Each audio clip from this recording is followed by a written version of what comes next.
All right, we'll kick off the post Coors Light pole qualifying press conferences for Sunday's 21st annual Auto Club 400. Starting on the front row in P2, driver of the number 11 Sport Clips Toyota for Joe Gibbs Racing, and that is Denny Hamlin. This is Denny's fifth front row start at Auto Club Speedway. I thought it was kind of interesting. You mentioned on television there that you are wanting this win more than any other. Can you maybe expound upon that a little bit? Yeah, definitely. It's been at the top of my list really since 2013 of tracks you want to win at. I like the racetrack. It's been a great one for us. We've come very close. Like I said, it's been tough on me physically and mentally. So you want to kind of overcome and get a win at a track like this for sure. Great. Thanks, Denny. Any questions, Denny? We'll start with in the back with Reed. Get a microphone to Reed.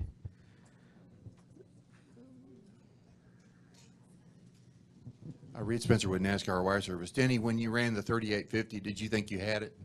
I thought it was definitely a lap that would be in contention for it.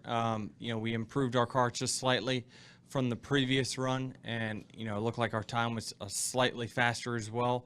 So I thought that, being the fastest car in round 2 with a 51 and improving yet just a little bit more with a 50 in the final, I knew it would put us very close.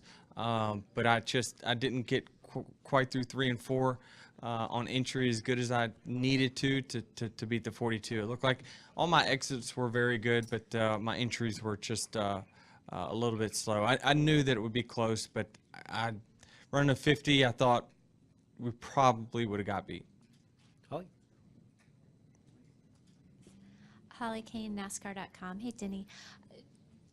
What do you think about a couple of fast guys, both Jimmy and Joey, starting at the very back of the field? Is this a place where you don't have to be up at the front all day, or just, your thoughts on how it kind of shook out? No, it definitely does. Track position's important no matter where we go. I don't think it's as important as somewhere like Phoenix, where it's a little bit tougher to pass. I think this track, if you have a good car, you can make up positions. So I think it's probably less of a disadvantage here as it is maybe anywhere. So those guys are fast enough. They're going to make it to the front pretty soon. The only disadvantage also of them starting in the back is there's really no tire strategies to be had at this race. So you can't get up to the front by doing 2 tires or no tires or not pitting. Everyone has to take 4 every single time. So it makes them have to try to get to the front the old-fashioned way. Question up here, and then a follow-up from Reed. Okay, Presto, carsandcompetition.com. Denny, I noticed that there was a tailwind coming out of the turn. Was that any advantage, giving a little extra speed here at the track today? Yeah, I don't think it made the speeds faster, but it definitely changes the way we drive. I know that there was no wind in practice, but there was in qualifying. So anytime there's a headwind, you can always drive into the corner slightly deeper than what you did before, so carry more throttle in. Maybe that's the difference, in that 100th that I missed out on there is not carrying that speed in the 3 that I needed to, having a headwind there. So, yeah, you have to drive the corners differently if you have a tailwind or a headwind, and that's something that we didn't have in practice but did have in qualifying. Go back to Reed for a follow-up. Reed Spencer with NASCAR Wire. I hear you say, no tire strategy, but I think with the new tire rules, you're down in net 2 sets. Do you think that's going to be a factor late in the race? It definitely could. If there's a lot of cautions, yeah, there's going to be it's going to be a factor for sure. This racetrack is nearly like Atlanta, where you have to take tires if you just roll around under caution. So it's I like it for that reason. It's one of the oldest surfaces that we have on our circuit. It's still a great surface to race on. So being that we've got 2 less sets, you have to be mindful of it, and it's tough for the crew chiefs because you don't know when the cautions will fall. You only know when 2 will fall, and so you got to try to plan around that if you have those cautions in between. So my guess is if there's a lot of cautions early, there's a chance that somewhere in the middle of the race you will have to stay out on a short stint to save tires for the end. And we'll wrap it up at Wolfgang. I have a technical question. Maybe you can give me some information with that. I understand everybody is going qualifying in qualifying trim, and then you go back to race trim.